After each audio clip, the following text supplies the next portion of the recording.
Greetings, everyone. Thank you, Ugu. Okay. Like he said, I'm Maneo Mapharisa. I'm from Lesotho, and this is, I'm part of Google Developers Group, the first developers group in Lesotho, and we hope to go big like here in Cape Town. So I'm going to talk about good data, data analysis, and big data. Okay, so the first slide, I'm going to talk what is data. So data are units of information, and that data can be collected on any topic for any purpose, meaning that can be used in every form of scientific research and other. You can use it even on finances, business management, and other activities, even on health sectors as well. So this is an example of data that I thought of. At schools, data is often collected in science and maths and through investigation. So these are main types of data analysis that, like I talked about the data. So data can be descriptive, diagnosed, and be pre-activated, and also prescriptive. So the best, when you have to describe what happened to data when you analyze it, and why did it happen when you diagnose it, and why is it likely to happen in the future. That will help you to predict the future as well with data analysis, and what is the best cause of that action. So I'm going to talk about what is exactly data analysis. So it provides the key insights from the past to understand what has occurred so far, like I talked in the previous slide. So in analysis, it's important because it organizes and interprets data, then structures that data into presentable information using for real world applications. For example, when you talk about marketing analysis, interprets buying patterns, market size, demographics, and other variables to develop a specific marketing plan. Like you got to learn when you analyze that data in marketing, you get to learn and see how your customers' demands, or where you have to increase your marketing, because that's where you'll be making enough profit. So it's easy when you analyze that data based on your marketing to see where you can use that specific data. So now I'm here to talk about the big data this time around. So when you talk about big data, you talk about a massive amount of data available to organizations that, because of its volume and complexity, is not easily managed or analyzed by many business intelligence tools.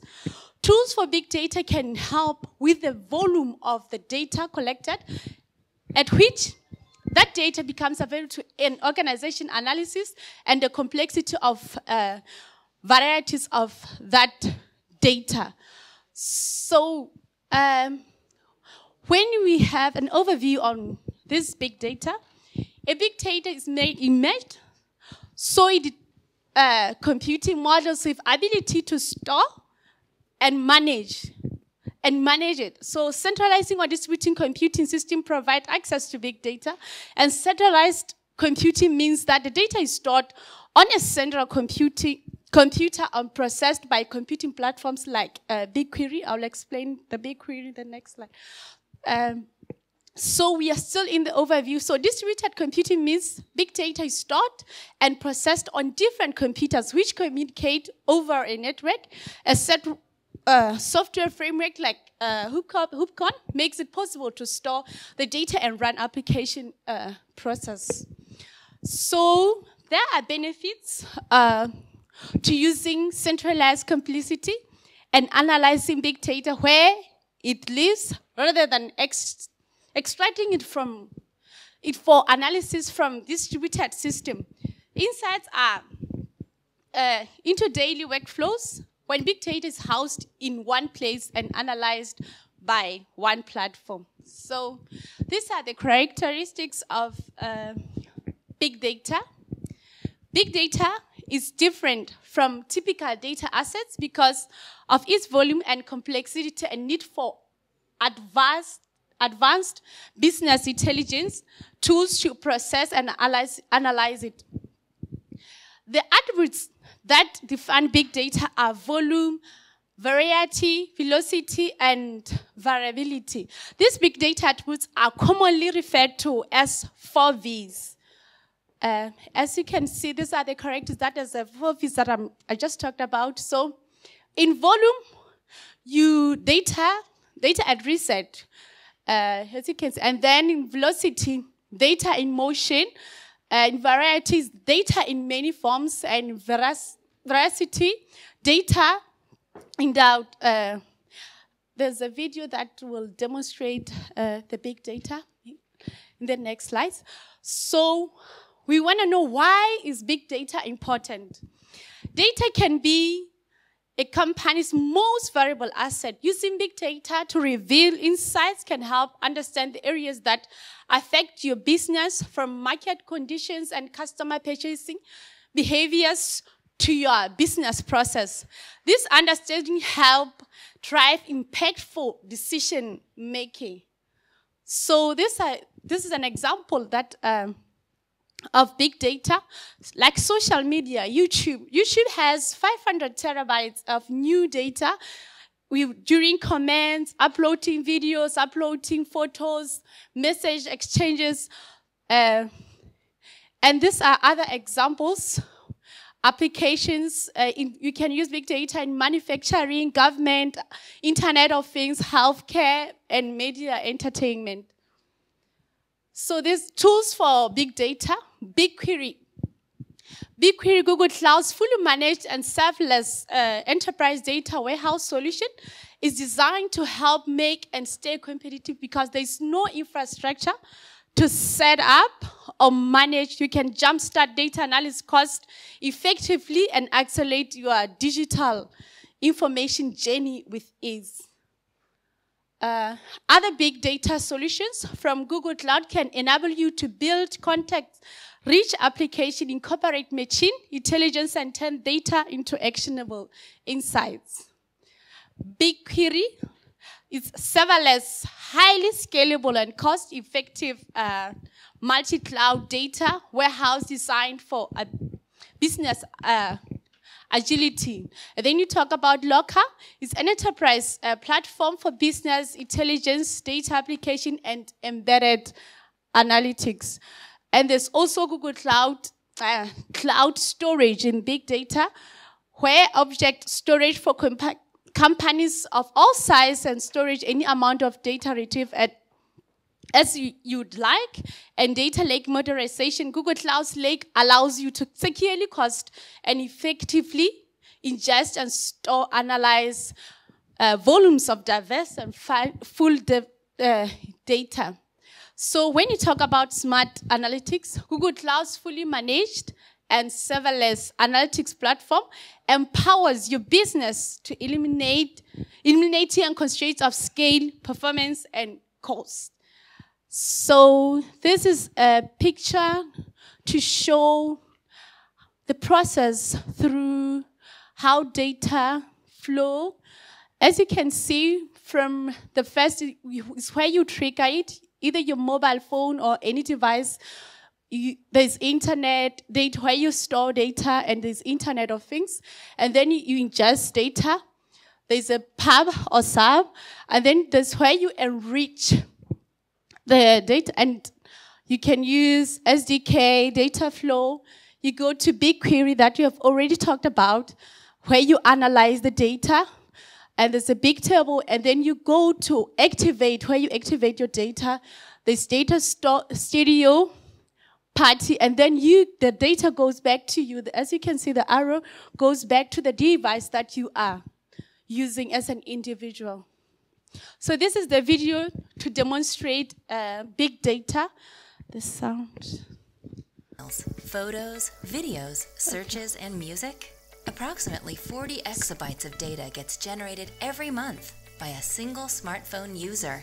Now, imagine this number multiplied by 5 billion smartphone users. That's a lot for our mind to even process, isn't it? In fact, this amount of data is quite a lot for traditional computing systems to handle. And this massive amount of data is what we term as big data. Let's have a look at the data generated per minute on the internet. 2.1 million snaps are shared on Snapchat. 3.8 million search queries are made on Google. 1 million people log on to Facebook. 4.5 million videos are watched on YouTube. 188 million emails are sent. That's a lot of data. So, how do you classify any data as big data? This is possible with the concept of 5 V's: volume, velocity, variety, veracity, and value. Let us understand this with an example from the healthcare industry. Hospitals and clinics across the world generate massive volumes of data. 2,314 exabytes of data are collected annually in the form of patient records and test results. All this data is generated at a very high speed, which attributes to the velocity of big data. Variety refers to the various data types, such as structured, semi-structured, and unstructured data. Examples include Excel records, log files, and X-ray images. Accuracy and trustworthiness of the generated data is termed as veracity. Analyzing all this data will benefit the medical sector by enabling faster disease detection, better treatment, and reduced cost. This is known as the value of big data. But how do we store and process this big data? To do this job, we have various frameworks such as Cassandra, Hadoop, and Spark. Let us take Hadoop as an example and see how Hadoop stores and processes big data. Hadoop uses a distributed file system known as Hadoop Distributed File System to store big data. If you have a huge file, your file will be broken down into smaller chunks and stored in various machines. Not only that, when you break the file, you also make copies of it, which goes into different nodes. This way, you store your big data in a distributed way and make sure that even if one machine fails, your data is safe on another. MapReduce technique is used to process big data. A lengthy task A is broken into smaller tasks, B, C, and D. Now, instead of one machine, 3 machines take up each task and complete it in a parallel fashion and assemble the results at the end. Thanks to this, the processing becomes easy and fast. This is known as parallel processing. Now that we have stored and processed our big data, we can analyze this data for numerous applications. In games like Halo 3 and Call of Duty, designers analyze user data to understand at which stage most of the users pause, restart, or quit playing. This insight can help them rework on the storyline of the game and improve the user experience, which in turn reduces the customer churn rate. Similarly, big data also helped with disaster management during Hurricane Sandy in 2012. It was used to gain a better understanding of the storm's effect on the east coast of the US, and necessary measures were taken. It could predict the hurricane's landfall 5 days in advance, which wasn't possible earlier. These are some of the clear indications of how valuable big data can be, once it is accurately processed and analyzed. So, here's a question for you. Which of the following statements is not correct about Hadoop Distributed File System, HDFS? A. HDFS is the storage layer of Hadoop. B. Data gets stored in a distributed manner in HDFS. C. HDFS performs parallel processing of data. D. Smaller chunks of data are stored on multiple data nodes in HDFS. Give it a thought and leave your answers in the comment section below. 3 lucky winners will receive Amazon gift vouchers. Now that you have learned what big data is, what do you think will be the most significant impact of big data in the future? Let us know in the comments below. If you enjoyed this video, it would only take a few seconds to like and share it. Also to subscribe to our channel if you haven't yet, and hit the bell icon to get... Okay, I'll thank you for that video. Just demonstrated how the big data works in our real life, daily life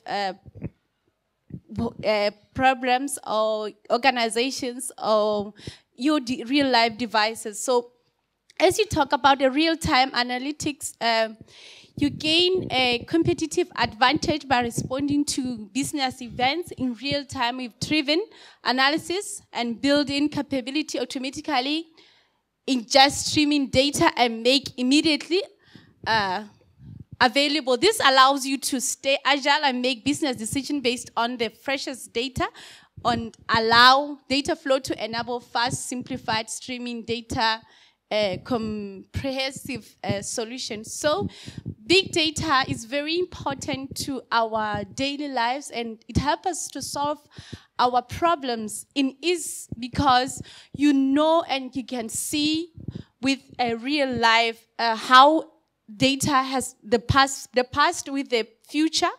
You can solve the future with the past because you already know what happened in the past, and now you can be able to analyze how the future can be. So thank you. So why is Google Cloud Platform the best? Using the Google Cloud for storage allows you to access your data from any location with internet connection, and Google Cloud Storage also has the best support and strong community. It offers many region zones to set up the cloud-based server and everything related by the Google Cloud. So thank you.